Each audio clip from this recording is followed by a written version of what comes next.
Mga kabiday, sa magandang oras po sa lahat. Welcome po sa aking channel. Eto, umapila po ito kong si Father Flavie Villanueva po, mga kabida, no? Kay Ombudsman Boying Rimulya na kailangan na pong ikulong. Ito kong si Vice President Sara Duterte. Mantakin nyo ikulong kaagad.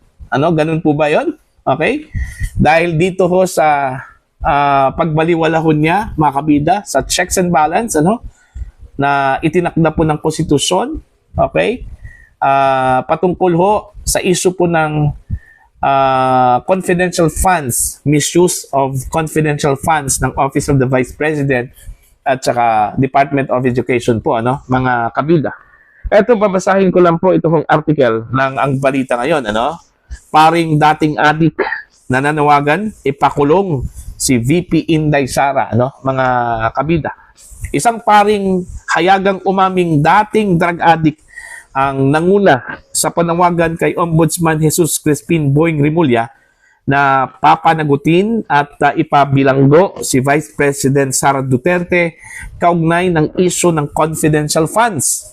Si 2025 Ramon Magsaysay awardee at self-confessed former drug addict Father Flaviano Flavie Villanueva ay kabilang sa mga church leaders na naghain ng mga reklamong plunder, malversation, bribery, graft and corruption laban sa Vice Presidente kaugnay ng umano'y maling paggamit ng 612.5 million pesos mula sa Office of the Vice President at Department of Education, ano, mga kabida. Binigyang diin niya ang panawagan sa ombudsman na wakasan ang umano'y pagbabaliwala sa checks and balances ng konstitusyon at ituloy ang pananagutan ng sinumang sangkot, anumang posisyon ang kanyang hinahawakan, ano, mga kabida.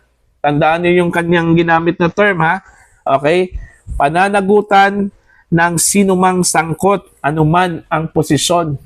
Okay? Ang tanong ko po, bakit si VP Sara lang po ang pinagdiskitahan po nila, ano, mga kabida? Bakit siya lang po yung sinampahan po nila ng kasong plunder, ano, diyan po sa Office of the Ombudsman?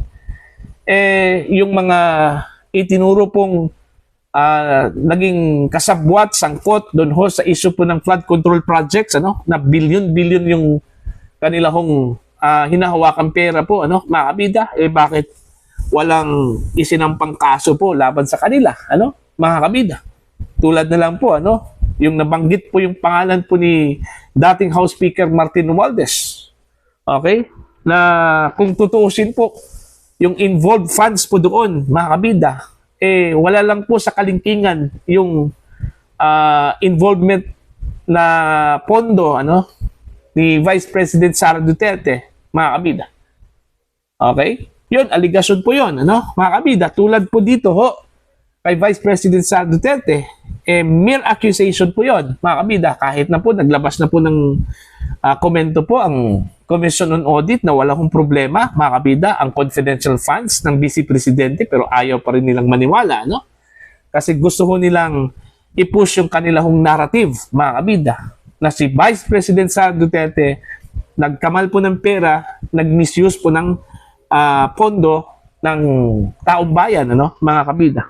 Eto, tuloy ho tayo. Ito yung sinabi po ni Father Villanueva po, ano, mga kabida. We call upon the institution of the Ombudsman to put an end to this mockery of system of checks and balances as enshrined in our Constitution, ano, mga kabida. Nagalit kasi itong mga taong ito, ano, mga kabida, kasi inisnab po ng Vice Presidente, ano, yung investigasyon po ng House of Representatives, mga kabida. Actually, hindi naman po inisnab ng Vice Presidente, ano. In fact, pumunta pa nga siya dun, eh. Okay, kaso lang po, hindi po siya tinanong. Ewan ko ba kung anong nangyari, kung bakit hindi po nila tinanong ang Vice Presidente, ano. Matagal na po nilang inimbitahan po ang Vice Presidente, mga kabida, during sa kanilang ginagawang investigasyon, ano, diyan po sa House of Representatives. Nung pumunta na po, wala ho silang tanong. Parang natakot ata, mga kabida, ano, na magtanong. Baka balikan po sila doon ho sa kanilang mga tanong, ano, mga kabida. So, gusto ko lang pong i-correct, hindi ho inisnab po ng Vice Presidente. Pumunta po siya doon sa House of Representatives.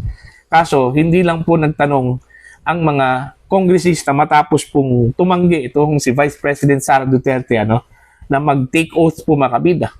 Kasi hindi po siya testigo resource person po siya ayon po doon sa imbitasyon sa kanya. Tapos bakit po siya mag-take oath Yun yung paliwanag po ng Vice Presidente. Kaya hindi ho sila na-settle doon sa issue po ng oath taking. Kaya pinayagan na lang po ito si Vice President Sara Duterte na umalis, mga kabida. At yun, ang inilabas po nila na narrative po mga kabida, inisnab po ng Vice Presidente ang House hearing. Yun po. So, yun yung pinanghahawakan po ngayon ng mga taong ito mga kabida. Eto, tuloy po tayo. Nananawagan kami sa Ombudsman na tapusin ang panlilibak sa sistema ng checks and balances na itinadhana ng ating konstitusyon. Ayan. Yan yung naging pahayag po ni Father Flavi Villanueva po, mga kabida. Ang tanong ko lang po, ganun lang makadali? Gusto nilang ipakulong ito si Vice President Sara Duterte, mga kabida? Unang-una, complaint pa lang yung inihain po nila, diyan po sa Office of the Ombudsman. Okay, magsasagawa pa yan ng preliminary investigation. Hindi ho kagaya ng ibang sitwasyon po makabida na pag magsampa ka ng reklamo, ikulong ka agad. Walang ganun. Okay? Kailangan dumaan po sa proseso po, mga kabida. Okay? Ang tawag po dyan, due process. At saka pangalawa po, hindi po ombudsman po ang magkulong ho kay VP Sara, mga kabida. Ang korte mismo. Okay? Ang korte mismo, mga kabida.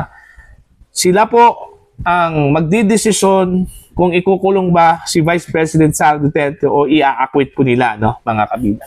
Kasi magdedepende po yan sa bigat po ng ebidensya na ihahain po ng complainants o ng Office of the Ombudsman. Okay? Now, kung nakikita ko ninyo yung bulto-bulto po na mga ebidensya daw, mga pleadings yun, actually, mga kabida, nakita po natin. Bulto-bulto yun, dami yun. Bulto-bulto yun, ang dami po yun, mga kabida. Diba? So, ganun po karami. Titingnan po natin kung gaano ho karami din yung ebidensya na kanilang dala po, mga kabida, laban ho dito kay Vice President Sara Duterte, Kasi, isa lang po yung pwedeng ipanlaban po ng Vice Presidente dyan, yung komento po ng Commission on Audit. Alright? Kasi po, kung meron man pong right venue para ho mag-explain si Vice President Sara Duterte kung ano po nangyari doon ho sa kanyang confidential funds po makabida. Ito lang pong Commission on Audit, hindi po ang Kongreso. Hindi po ang House of Representatives, hindi po ang Senado makabida, kundi ang Commission on Audit. Kasi yun lang yung binigyan po ng mandato ng ating saligang batas, na bumusisi mga kabida sa lahat ng mga ginamit, ginastos na pera po ng taong bayan, mga kabida. Diba? Pero ayaw ko nilang paniwalaan yung naging comment po ng Commission on Audit. In fact, sa naging comment po ng COA po, mga kabida, binigyan po nila ng sunod-sunod na unqualified opinion, ito kong Office of the Vice President. Anong ibig sabihin po doon? Ang ibig sabihin po, mga kabida, wala hong problema yung disbursement po ng confidential funds ng Vice Presidente, ng Office of the Vice President. Yun yung ibig sabihin po doon, mga kabida. Kung meron pong red flag, ito hong COA against the Office of the Vice President, sana inilabas na po yun. Wala tatlong sunod-sunod na unqualified opinion, 23, 24, at saka 25 po, mga kabida. See? Anong ibig sabihin po doon? Diba? Maganda po ang paggamit ng Office of the Vice President ng kanilang confidential funds, mga kabida. Taliwas doon ho sa akusasyon ng mga detractors po ng Vice Presidente, mga kabida. Kaya nga, ako, challenge talaga ito sa mga detractors, ito hong pagsampa po nila ng kaso. Titingnan po natin kung gaano baka tindi, yung ebidensyang dala po nila, mga kabida, against the Vice President. Kasi mantakin nyo umapila itong si Father Villanueva na ipakulong na itong si VP Sara. Parang sinasabi po nila, nag-guilty na po, ano, mga kabida. So, hindi na lang po natin idadaan siguro sa trial ito, ano? Kasi yun yung gusto ng mga complainants eh. Ipakulong na si Vice President Sara Duterte. So, guilty na po. Hindi na po kailangang mag-trial pa, no, mga kabida. Kasi guilty na po si Vice President Sara Duterte. Di ba? Kaya nga, nakakatawa po, ano, ito kong apila po ni Father Villanueva, no? Tsaka, inaasahan na po natin yung kanilang narrative, ano, mga kabida. Kahit na po, ingunguso po mga kabida ng Commission on Audit yung kanilang audit. Sa kanila, ayaw nilang paniniwalaan yun. Okay? Basta ang kanilang naratibo po, meron pong misuse of funds, ano? Ito kong si Vice President Sara Duterte. At wala na pong iba, mga kabida. No? Yan lang po. Okay? So, yun. Para po sa inyo, ano po ang inyong opinion, mga kabida, at pananaw dito ho sa apila po ng mga complainants, lalong-lalo na po ito hong si Father Villanueva, no? Sa Office of the Ombudsman, kay Ombudsman Boying Rimulya, no? Na ikulong na po ito hong si Vice President Sara Duterte, ano? Mga kabida, please comment down. Sa mga hindi pa po subscriber sa akin channel, please subscribe, just click the subscribe button, click the notification bell, click all para updated po yung mga kabida sa aking mga uploads. Maraming salamat po sa inyo lahat.